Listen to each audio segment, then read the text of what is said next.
حياكم الله وبياكم. الله حي عباس جاي، جملة أكيد سمعتها قبل كده، لكن مين هو عباس ده؟ من حوالي 100 سنة الراجل ده حكم مصر لمدة 22 سنة. الراجل ده خاف منه الإنجليز وخافت منه دول الغرب كلها. رجل صنع التاريخ في تحديث مصر. الراجل ده خلى القاهرة من أفضل مدن العالم. الراجل ده في عز ما كانت آثار مصر بينهبها علماء الغرب وبيسرقوها حافظ عليها ولفت ليها أنظار العالم كله وعرف العالم كله قيمتها.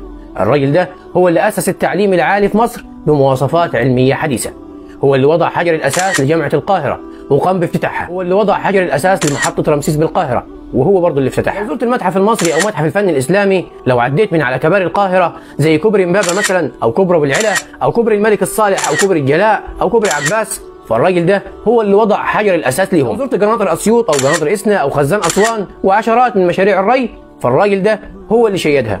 لو ركبت قبل كده الترماي في القاهرة أو سمعت عنه حتى، فالراجل ده هو اللي شيد خطوط ترام القاهرة سنة 1896. لو زرت أي أثر إسلامي قبل كده زي مسجد السلطان حسن أو مسجد عمرو بن العاص أو مسجد نطرون مثلا، فما تنساش تدعي للراجل ده، لأنه هو أول من أخذ قرار بوضع خطة شاملة لترميم آثار مصر الإسلامية، واللي كانت بداية الخطة دي في سنة 1895، في حين ما كانت الآثار دي معرضة للضياع وإنها تختفي. الراجل ده تم عزله عن عرش مصر ونفوه خارج مصر بسبب معارضته لسياسة بريطانيا داخل مصر. الراجل ده اختلف مع سياسة أبوه الخديوي توفيق في حكم مصر لدرجة إنه أصدر عفو عن عرابي، مش بس كده وسمح ليه بالعودة لمصر ومنحه راتب شهري لغاية لما مات. أحبوا هتاف المصريين بعد عزله عن عرش مصر، وصار الهتاف على كل لسان لغاية النهاردة.